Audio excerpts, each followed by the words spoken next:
नमस्कार, मैं हूं आपके साथ वक्ता दुबे और मेरे साथ है मेरी सहयोगी शालू सिंह। मास्क लगा के हम आपके सामने उपस्थित हुए हैं, तो जरूर आपके मन में ये सवाल होगा कि आखिर मास्क लगाने की जरूरत क्या है। तो मैं सबसे पहले आपको बता दूं कि भारत में अब जो कोरोना के मामले हैं वो बढ़ते दिखाई दे रहे हैं। एक बार फिर से कोरोना की एंट्री दिखाई दे रही है। तो अगर आप कहीं पर भी बाहर जाते हैं, भीड़ भाड़ वाले इलाकों में जाते हैं या फिर किसी के साथ ट्रैवल कर रहे हैं, तो आप डिस्टेंस मेंटेन जरूर करें और उसके साथ साथ आप मास्क का भी इस्तेमाल करें। शालू, आपकी तबीयत ठीक ठाक है? बिल्कुल बिल्कुल सही है मेरी तबीयत। तो चलिए आगे की बातचीत करते हैं। और सबसे पहले मैं आपको यही बताना चाहूंगी कि सतर्क रहना सबसे ज्यादा इम्पोर्टेंट हो जाता है हमारे लिए। आप अगर सतर्क रहेंगे तो आप स्वस्थ रहेंगे और अपनी जिम्मेदारी अपने हाथ होती है।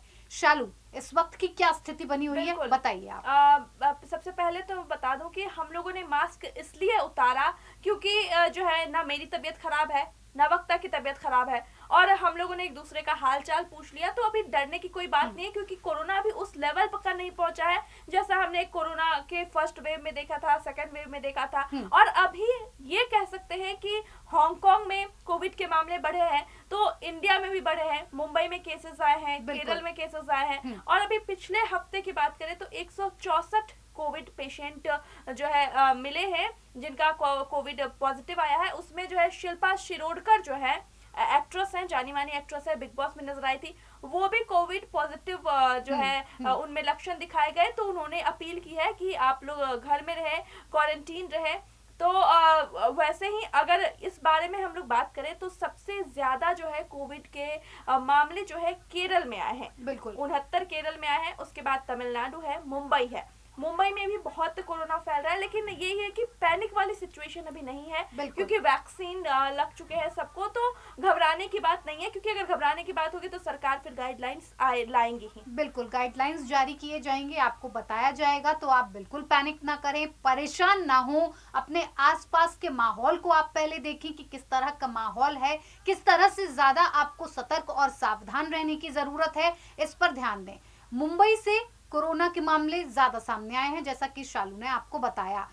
250 के आसपास, या कहा जा सकता है कि 250 से ज्यादा मामले सामने देखने को मिले हैं। कई लोगों की जो तबीयत खराब हुई है, हॉस्पिटलाइज्ड भी उन्हें करवाया गया है।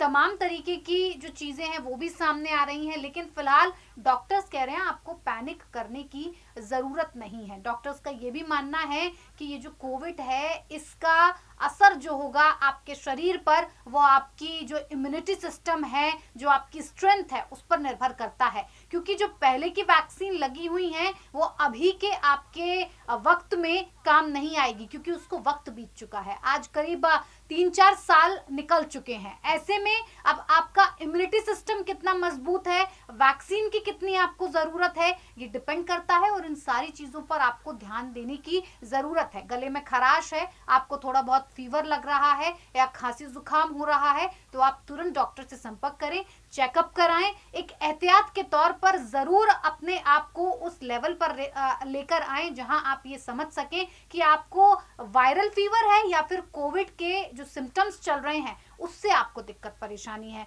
जो बुजुर्ग लोग हैं उनको भी ध्यान रखने की जरूरत है। और किस किस को ध्यान रखने की जरूरत है? वक्ता, और ये भी है कि अभी जो है मौसम में चेंजेस हो रहे हैं, तो जरूरी नहीं है कि अगर आपको बुखार है, सर्दी खांसी है तो आपको कोविड ही हो। क्योंकि हम देख रहे हैं कि कभी बहुत तेज गर्मी पड़ी है, दिल्ली की बात करें तो बहुत धूप है, और ऐसे में आप ऑफिस जाते हो, मेट्रो में जाते हो, एसी में होते हो, फिर अचानक से धूप में चले जाते हैं, तो उसको देखते हुए आपको नॉर्मल जो बोलते हैं सीजनल फीवर हो सकता है, खांसी सर्दी हो सकता है, जुकाम हो सकता है। लेकिन एक बार आप डॉक्टर से संपर्क करें, कोविड की जो है जांच करवा लें, और कोविड के क्या लक्षण है ये भली भांति हम लोग जान रहे हैं, क्योंकि 2 वेव तो कोविड का आ चुका है, और हम नहीं चाहते हैं कि कोविड के अब दोबारा जो है फिर से जो है गाइडलाइंस जारी हो। आप हम जो है उसको बढ़ने से ऐसे ही रोक सकते हैं कि भीड़ भाड़ वाले इलाके में जाए तो मास्क जरूर लगाए, फिर थोड़ा हाथ सैनिटाइजर करे कुछ भी खाने से पहले। वो तो नॉर्मल जो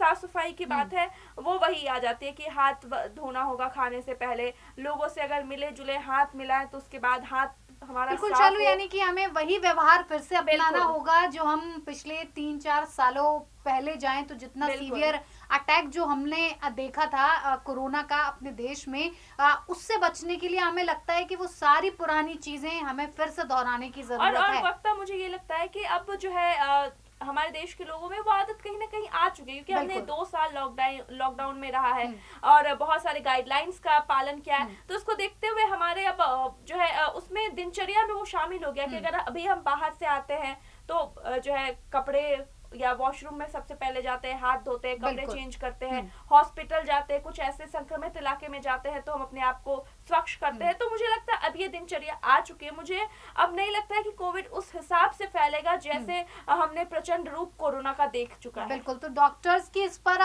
क्या सलाह है, एक बार आप डॉक्टर को भी सुन लीजिए कि वो आपको क्या सलाह दे रहे हैं, किस तरह का प्रिकॉशन आपको यूज करने की जरूरत है, एक बार सुनिए।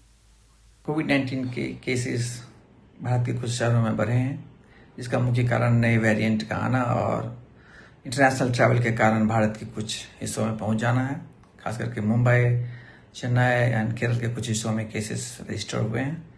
इससे घबराने की आवश्यकता नहीं है, पैनिक ना हो, जागरूकता फैलाएं कि यह एक माइल्ड सिम्टम लेके बीमारी आ रही है और जैसा हम पहले कर चुके हैं कि मास्क पहनना, हैंड वॉश करना, दूरी बनाए रखना, भीड़ भाड़ वाले जगह पर अनावश्यक नहीं जाना, ट्रैवल अवॉइड करना, खास करके इंटरनेशनल ट्रैवल अवॉइड करना, तो इन सब चीज़ों से हम अपनी बचाव कर सकते हैं। इस चीज़ का ध्यान रखें और बिल्कुल पैनिक नहीं हो। This will be a mild symptomatic cases again and you can save yourself very well. तो देखिए, आपने डॉक्टर्स की सलाह को भी सुना कि ज्यादा पैनिक करने की जरूरत नहीं है, ज्यादा परेशान होने की जरूरत नहीं है, सिर्फ और सिर्फ सावधानी रखें, सतर्क रहें, अपने आसपास के माहौल को देखें और अपना ध्यान रखें। अगर ये ज्यादा बढ़ता है या फिर इसके मामले और ज्यादा बढ़ते जाते हैं हमारे देश में, तो भारत सरकार इस पर नजर बनाए हुए है, हेल्थ मिनिस्ट्री इस पर नजर बनाए हुए है। आपको गाइडलाइंस जारी किए जाएंगे और तत्काल प्रभाव से इस पर रोक लगाने के लिए क्या कुछ आपको करना होगा, उसके भी गाइडलाइंस भारत सरकार आपके साथ जरूर शेयर करेगी। लेकिन फिलहाल आपको डरने की, पैनिक करने की बिल्कुल जरूरत नहीं है। शालू, जाते जाते जानना चाहेंगे आपसे कि जो बुजुर्ग हैं उनमें इम्यूनिटी सिस्टम बहुत कमजोर होता है, इतना ज्यादा वो झेल नहीं पाते हैं, इसलिए कोरोना की चपेट में ज्यादा आ जाते हैं। ऐसे कौन कौन से और व्यक्ति हो सकते हैं जिन्हें और ज्यादा संभल कर रहने की जरूरत है? देखिए, जैसे कि पहले तो बुजुर्गों का हमें ध्यान रखना है, बच्चों का खास करके, क्योंकि बच्चों को नहीं पता होता है कि वो कहाँ जा रहे हैं, क्या टच कर रहे हैं, क्या नहीं टच कर रहे, तो उसके लिए आपको साफ सफाई रखना होगा। फिर जिनको डायबिटिक है, क्योंकि डायबिटिक होते हैं या कोई भी और भी छोटी मोटी बीमारियों से ग्रसित होते हैं, और उनको भी इस चीज का ध्यान रखना होगा कि हमें भीड़ भाड़ वाले इलाके में नहीं जाना है, वॉक करने जाएं। तो वही पुरानी गाइडलाइंस को यहाँ आपको फिर से दोहराने होंगे कि आप ज्यादा लोगों से मिले जुले नहीं, मिले जुले भी तो एक डिस्टेंस मेंटेन करें, जैसा हमने एक हाथ की दूरी वाली जो है वो हमें फिर से लानी होगी कि हम लोग बात भी आप आसपास करें और मास्क लगा के रखें, तो ऐसे में कोविड नहीं फैलेगा। बिल्कुल। और जो महिलाएं प्रेग्नेंट हैं वो भी अपना खास करके बहुत ध्यान रखें, क्योंकि ऐसे वक्त में आपको और सतर्क और सावधान होने की जरूरत है। नमस्कार।